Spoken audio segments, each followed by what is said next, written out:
Welcome back to my YouTube channel. So ਬੱਚੇ, ਇਸ ਵਾਲੀ ਵੀਡੀਓ 'ਚ ਆਪਾਂ ਡਿਸਕਸ ਕਰਨ ਜਾ ਰਹੇ ਹਾਂ +1 ਦਾ ਮੋਡਲ ਟੈਸਟ ਪੇਪਰ 2। ਠੀਕ ਹੈ ਜੀ। ਤੋ ਇਹ ਜਿਹੜਾ ਮੋਡਲ ਟੈਸਟ ਪੇਪਰ 2 ਆ, ਇਹਦੇ 'ਚ ਥੋੜ੍ਹੇ ਜਿਹੇ ਕੁਐਸਚਨ ਜਿਹੜੇ ਆ ਉਹ ਅਲੱਗ ਹੈ, ਮਤਲਬ ਐਕੂਰੇਟ ਦੀ ਬੁੱਕ 'ਚ ਨਹੀਂ ਸੀਗੇ ਇੱਦਾਂ ਦੇ ਕੁਐਸਚਨ, ਥੋੜ੍ਹੇ ਬਹੁਤੇ ਹੀ ਆ। ਠੀਕ ਹੈ, ਇੱਕ ਦੋ ਹੀ ਆ। ਤੋ ਮੈਂ ਉਹਦੇ ਪਿੱਛੇ ਦਾ ਕੰਸੈਪਟ ਦੱਸ ਦਿੰਦੀ ਹਾਂ ਕੀ ਹੈ। ਅਗਰ ਇੱਦਾਂ ਦੇ ਕੁਐਸਚਨ ਬਾਈ ਚਾਂਸ ਹੋਣ ਤਾਂ ਤੁਸੀਂ ਉਹਨੂੰ ਅਟੈਂਪਟ ਕਰ ਸਕਦੇ ਹੋ। ਤੋ first question, in which of the following number all zero are significant। तो अगर अपने को इत्थे in case of this जिहड़ा डिजिट पहला है 5 आ रहा, ठीक है, तो 0 उस तो बाद जिहड़े डेसीमल पॉइंट के पिछे जिहड़ियां 0 आ रही आ वो अपने को राइट हैंड साइड ते आ। सो इत्थे जिहड़ियां 0 आ सारियां डेसीमल पॉइंट के राइट हैंड साइड आ रही। ठीक है जी, तो ये सिग्निफिकेंट होणगियां। Next, mixture of naphthalene and benzoic acid can be separated by extraction with hot water, because जिहड़ा वाटर आ एक्ट करेगा एज आ सॉल्वेंट। तो उहदे च जिहड़ा एक सॉल्वेंट जिहड़ा एक इन्हां चों डिजोल्व हो जाएगा तो दूसरे नूं आपां सैपरेट आउट कर सकते हैं। तो क्वेश्चन थर्ड मैं करवाउंदी हाँ। ठीक है, ये पिछे मतलब जिद्दां परसेंटेज दित्ती आ किहड़ा लॉ फॉलो होएगा, वैसे ऑप्शन है लॉ ऑफ मल्टीपल प्रपोर्शन। तो रीजन की है वो एक्सप्लेन करते हैं। तो बच्चे थर्ड क्वेश्चन आपां नूं दित्ता होया है। ठीक है जी, तो मैं ऑप्शन टिक करवाया लॉ ऑफ मल्टीपल प्रपोर्शन। तो according to law of multiple proportion, when two elements of A and B from two different compounds, ठीक है, एक आ कंपाउंड आ, एक आ वाला कंपाउंड आ, इनू ए मान लेंदे आ, इनू बी मान लेंदे आ। ठीक है जी, टू एलीमेंट्स मतलब हाइड्रोजन नूं आपां ए एलीमेंट मान लेंदे आ, ठीक है, और ऑक्सीजन नूं आपां बी एलीमेंट मान लेंदे आ। तो जदों ये कंबाइन करदे आ, the masses of element B that combined with the fixed mass of A. तो इत्थे देखो जिहड़ा ऑक्सीजन आ मतलब इहदा मास ऑक्सीजन दा और इहदे च ऑक्सीजन दा मास दो हाइड्रोजन नाल कंबाइन कर रहा है, एच भी दो हाइड्रोजन आ, एच भी दो हाइड्रोजन आ, मतलब फिक्सड मास। तो जिहड़े इहदे मासेस दी रेशो मतलब बी दे मासेस दी रेशो नूं आपां as a simple whole ratio represent करते हैं। तो किद्दां ये सिंपल होल रेशो आई, इन पर ऑक्साइड हाइड्रोजन आपां नूं दित्ता होया 5.93%, ऑक्सीजन फाइंड कर सकते हैं क्योंकि टोटल 100 चों हुंदा, ऑक्सीजन आ गया 944.07। तो जिहड़ा 5.93 ग्राम आ हाइड्रोजन का मतलब इत्थे वह कंबाइन करता पिया 94.07 ग्राम ऑफ ऑक्सीजन का। तो 1 ग्राम किन्ने ना कंबाइन करेगा, तो 94 डिवाइड बाय 5.93 मतलब 1 ग्राम कंबाइन करेगा 15.86, क्योंकि फिक्सड चाहिए ना 1 ग्राम इहदा चाहिए क्योंकि हाइड्रोजन का वेट तो 1 ग्राम हुंदा। ठीक है जी। तो similarly in case of water hydrogen 11.2% दिता होया, ऑक्सीजन कितना आएगा 88.8%। तो 11.8 कंबाइन कर रहे हैं 88 पॉइंट ना, तो 1 ग्राम मतलब इत्थे में मैं फिक्सड रेशो लई है, इत्थे भी फिक्सड रेशो लई है। तो 1 ग्राम किन्ने ना कंबाइन करेगा 7.93। तो हुण आपां ने बी दे मासेस दी सिंपल होल रेशो चाहिए है, तो 15.6 7.93 दी ratio is 2:1। That's why option अपने को आया सी मल्टीपल प्रपोर्शन का। जो अपने सॉल्व किया थर्ड क्वेश्चन, तो ऑप्शन अपने को D law of multiple proportion. Fourth question, if density of water is 1 gram centimetre cube then volume occupied by 1 molecule of water is approximately. तो ऑप्शन इहदा B है। ऑप्शन बी किद्दां आ, यह solve करते हैं। फोर्थ क्वेश्चन च आपां नूं की गिवन है, डेंसिटी 1 ग्राम पर सेंटीमीटर क्यूब आ, तो आपां नूं चाहिदी है वॉल्यूम ऑफ 1 मॉलिक्यूल। तो पहला 1 मॉलिक्यूल च किन्ने एटम होंगे, 6.022 इंटू 10⁻23 एटम्स होणगे। नाउ तो इनू सॉल्व किद्दां करिए आपां नूं मतलब वॉल्यूम फाइंड करन लई, तो इहदे लई मोलार वॉल्यूम चाहिए और एवोगैड्रो नंबर तो आपां नूं पता। तो मोलार वॉल्यूम किद्दां फाइंड कर सकते आपां, मोलर मास कितना हुंदा वाटर का 18 ग्राम। तो डेंसिटी गिवन है, density is mass upon volume, तो volume is mass over density that is 18 centimetre cube per mole. Now volume of one molecule, that is the molar volume over Avogadro number, तो 18 divide by 6.022, तो answer आएगा 2.9 into 10⁻20 minus हो गया ना ऊपर जाके, minus है 23, तो approximately equal to 3 into 10⁻23 is the answer. Fourth question का आंसर आया बी। नैक्सट आप फिफ्थ क्वेश्चन सॉल्व करते हैं, एम्पेरिकल फार्मूला। ना इत्थे अपन परसेंटेज मतलब मास दिता होया, इस तो एम्पेरिकल फार्मूला किद्दां काउंट कर सकते हैं, तो यही सॉल्व करते हैं वाला न्यूमेरिकल।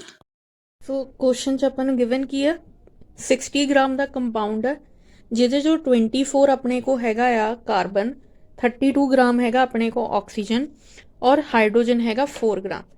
तो अपने इत्थे एलीमेंट लिख ले कार्बन, हाइड्रोजन एंड ऑक्सीजन। तो इन्हों का गिवन वेट कितना 24, 4 एंड 32। एटॉमिक मास कार्बन का 12, हाइड्रोजन का 1, ऑक्सीजन का 16। Number of moles given weight divide by molar mass, ठीक है जी। तो मैं इत्थे नंबर ऑफ मोल्स पता कर ले। हुण सिंपल होल रेशो चाहिए मैनू नंबर ऑफ मोल्स की, तो सब तो छोटा किहड़ा है 2, मतलब 2 नू हरेक नू 2 नाल डिवाइड करना 1, 4 नू 2 नाल डिवाइड करांगे 2, 2 नू 2 नाल डिवाइड करांगे 1। तो फॉर्मूला की बन गया, कार्बन हो गया 1, हाइड्रोजन हो गए 2, ऑक्सीजन हो गया 1। तो this is the empirical formula. तो आंसर अपना C1H2O1। आफ्टर सॉल्विंग फिफ्थ अपने को आंसर आया C option, that is C1H2O1। Next question 6, which of the following is incorrect regarding anode rays. तो first of all anode rays जड़ियाँ होंदियां आ वो अपने को जड़ियाँ होंदियां प्रोटोन दे नाल रिलेटेड होंदियां, तो इत्थे आपां इलैक्ट्रॉन कंसिडर कर रहे हैं, तो both A and B are इनकरैक्ट।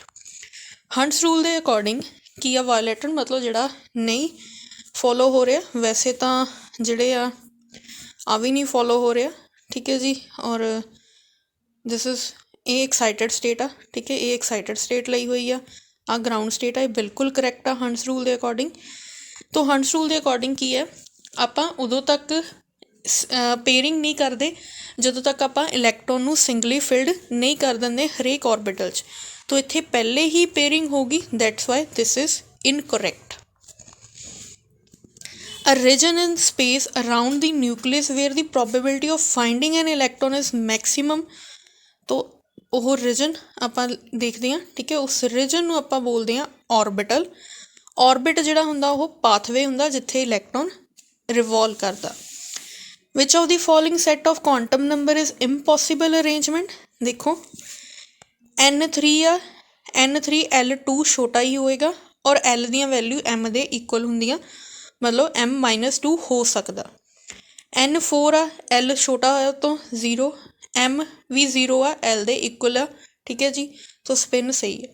In case of C अपने को N3 आ, L भी L2 आ, M अपने को जिहड़ा आ वो L जिन्ना होना चाहिए सीगा, या 2 हुंदा या 1 हुंदा या 0 हुंदा या 2 हुंदा या 1 हुंदा।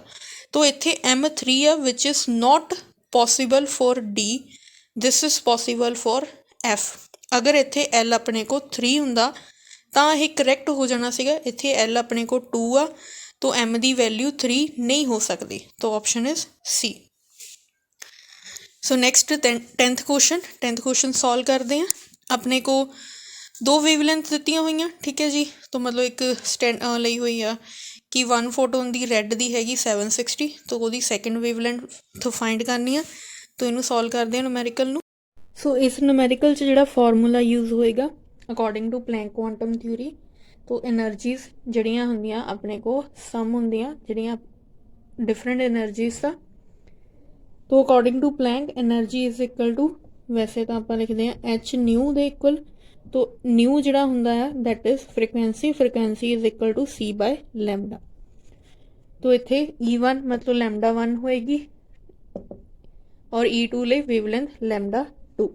तो आह तो कैंसल हो गया, ठीक है जी। लैम्डा कितना 300, लैम्डा 1 760, लैम्डा 2 चाहिए।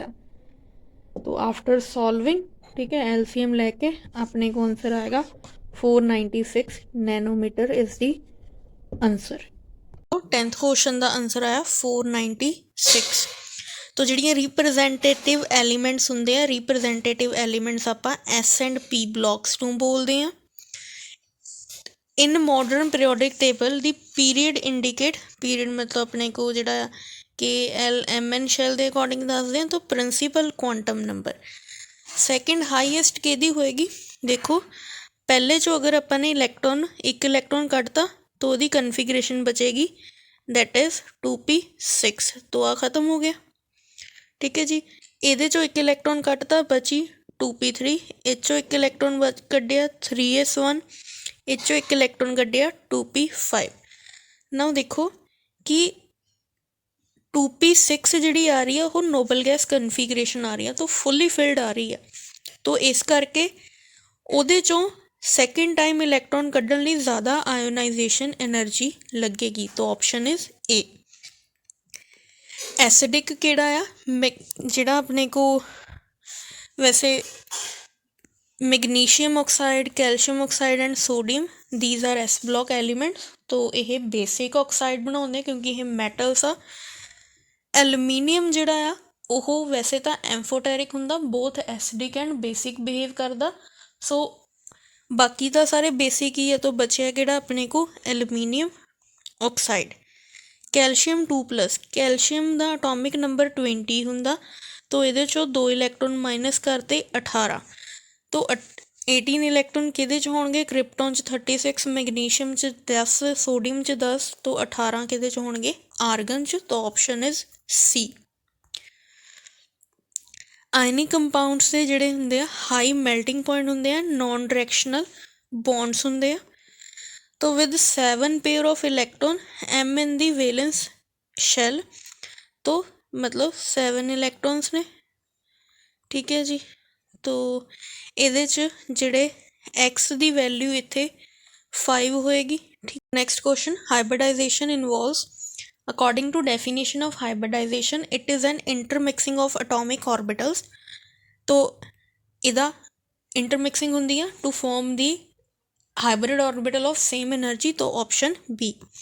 IF5 एंड IF7 दी अपने को जी जिमेट्री है, सॉरी शेप आ, IF5 होएगा square pyramidal and IF7 pentagonal bipyramidal. तो यूनिट ऑफ डायपोल मूवमेंट दे अपने को यूनिट होंदे आ Debye. So next question, which is strongest among the following, तो जी आयन इंटरैक्शन होंदी है तो सब तो ज़्यादा स्ट्रोंगेस्ट होंदी है, तो option is a. Which of the following is diamagnetic, तो He2+ तो होंदा ही नहींगा। ठीक है जी, H कला आ तो यदा MOT तो बनेगा ही नहीं, तो सैकेंड बना के देखते हैं H2, एक हाइड्रोजन च एक इलैक्ट्रॉन, दूसरे च भी एक इलैक्ट्रॉन, तो सिग्मा 1s स्टार।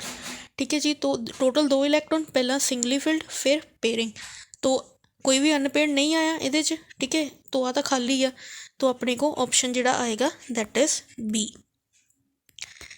तो sp3 हाइब्रिडाइजेशन च कितना S करैक्टर होएगा और कितना P करैक्टर होएगा, तो आप परसेंटेज लैंदे हैं 100 चो, तो इत्थे P हैगे आ 3, तो मतलब थर्ड पार्ट ऑफ 100 इज 75% हो गया। ठीक है, मतलब 75% P हो गया और 25% अपने को जिहड़ा S हो गया, option D.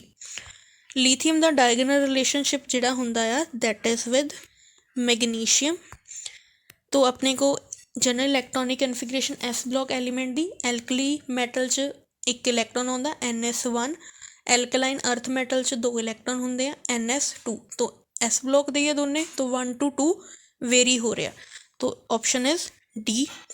Epsom salt is magnesium sulphate 7 molecules of water, तो जो आप नैक्सट क्वेश्चन सोडियम मैटल नू डिजोल्व करते हैं अमोनीया च, तो अपने को ब्लू कलर का सोल्यूशन होंदा ड्यू टू इलैक्ट्रॉन्स। ठीक है जी, इलैक्ट्रॉन करके कलर आता, तो उस इलैक्ट्रॉन को आप अमोनीएटेड इलैक्ट्रॉन का नाम देंगे। स्लेट लाइम नू जो क्लोरीन ना ट्रीट कराया जाता, तो दिस इज स्लेट लाइम, तो it is treated with chlorine to give a calcium oxychloride, जिन्हों आप ब्लीचिंग पाउडर भी बोलते हैं। ऑटोमोबाइल्स का major pollutant is carbon monoxide, और which of the following is responsible for depletion of ozone layer is freons. तो ये सीगा सोल्यूशन सैंपल पेपर 2 का। तो अपने एक्यूरेट ਦੇ ਵੀ 5 ਪ੍ਰੈਕਟਿਸ ਪੇਪਰ ਹੋ ਚੁੱਕੇ ਆ, ਠੀਕ ਹੈ ਜੀ, 5 ਰਹਿੰਦੇ ਆ। ਤਾਂ ਮੈਂ ਉਹ ਵੀਡੀਓ ਅਪਲੋਡ ਕਰ ਦੂੰਗੀ। ਅਗਰ ਇਸ ਕੁਐਸਚਨ ਇਹ ਵਾਲੇ ਕੁਐਸਚਨ 'ਚ ਤੁਹਾਨੂੰ ਕੋਈ ਵੀ ਡਾਊਟ ਹੋਇਆ ਤਾਂ ਕਮੈਂਟ ਸੈਕਸ਼ਨ 'ਚ ਕਮੈਂਟ ਕਰਕੇ ਪੁੱਛ ਸਕਦੇ ਹੋ, ਟੈਲੀਗ੍ਰਾਮ 'ਤੇ ਵੀ ਪੁੱਛ ਸਕਦੇ ਹੋ। Thank you for watching. ਅਗਰ ਤੁਹਾਨੂੰ ਥੋੜ੍ਹੀ ਜਿਹੀ ਸਪੀਡ ਜ਼ਿਆਦਾ ਲੱਗੀ ਹੋਵੇ ਤਾਂ ਪਲੀਜ਼ ਸਪੀਡ ਸਲੋ ਕਰਕੇ ਦੇਖ ਲੈਣਾ, ਯੂਟਿਊਬ 'ਤੇ ਆਪਸ਼ਨ ਹੁੰਦੀ ਆ। Thank you for watching. Please like, share, subscribe my channel. Keep supporting.